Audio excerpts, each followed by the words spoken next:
Sana'y hindi ako nagbigay ng utos para paslangin ka, mahal ko. Pasnea Arde! Bakit ko'y papapatay ang aking pinakamamahal? Arde, hindi ba't may kapangyarihan ka na makita ang nakaraan ng isang nilalang?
Khalil, bilisan mo ang iyong pagsundo kay Emre.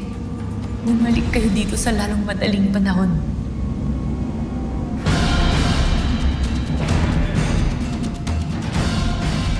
Malakas ang loob mo, Cassiopeia.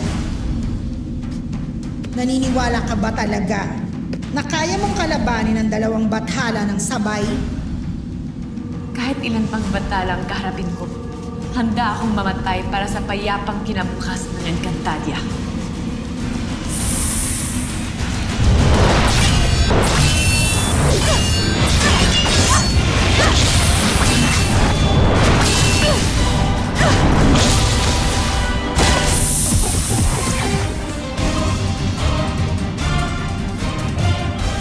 Ba't nagulat ka, Cassiopeia?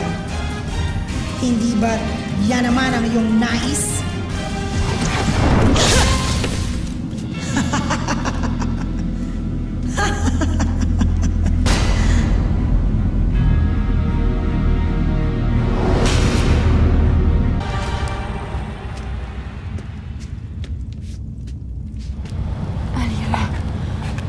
Huwag ka munang bumangon, Harap. Mahina ka pa. Akala ko ay mamamatay na ako. Malakas ang iyong diwa. Nilalabanan nito, maging ang nais na kapalaran sa inyo ng mga nakalaban ninyong bathala. Gulat rin kami nang dalhin ka dito na Effie. Ngunit laking pasasalamat na buhay ka. Buhay, ngunit ngayon ay walang silbi. Pagkat gaya niyo, ay nakapiit na rin ako. Sana lang ay magtagumpay si Khalil na may pasok dito sa Deva si Emre. Nang sa ganun ay may laban pa rin tayo. Ay makakatakas dito. Itayo niyo ako.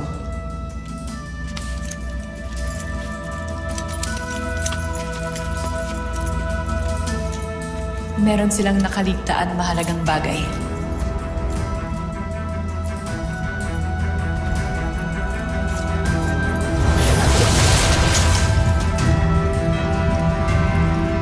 Ngayon, hayaan niyong ibalik ko sa inyo ang kabutihang ginawa ninyo.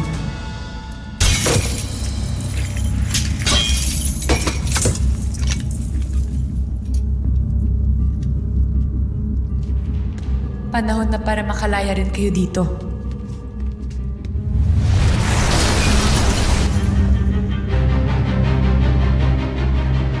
Tayo na. Cassiopeia! Nagkita na rin ang mga Buenoveshka. Ngayong palalayasin ko dito sa Devas, sapagkat ito'y tahanan ko!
Hindi na ako natutuwa sa iyong kapalaluan.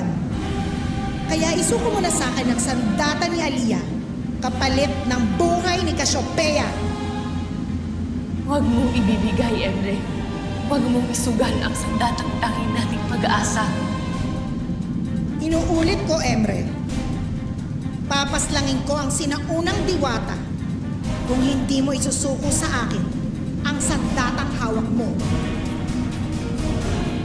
Subukan mo, Eder. Subukan mo saktan si Cassiopeia. Gagamitin ko lahat ng kapangyarihan ng sandatang to laban sa'yo.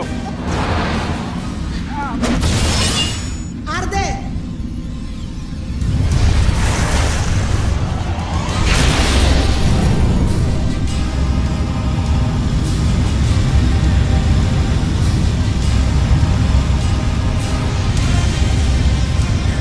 Ikorebeyo, Emre.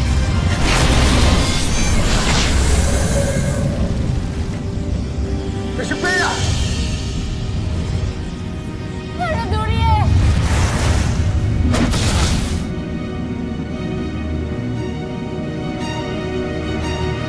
Iiwan ko na sa'yo si Emre at ang mga walang silbing itre na ito. Susundan ko na si Nahagon at tutulungan ko siyang talunin ng mga diwata at ang kininan niya ang buong Encantadia.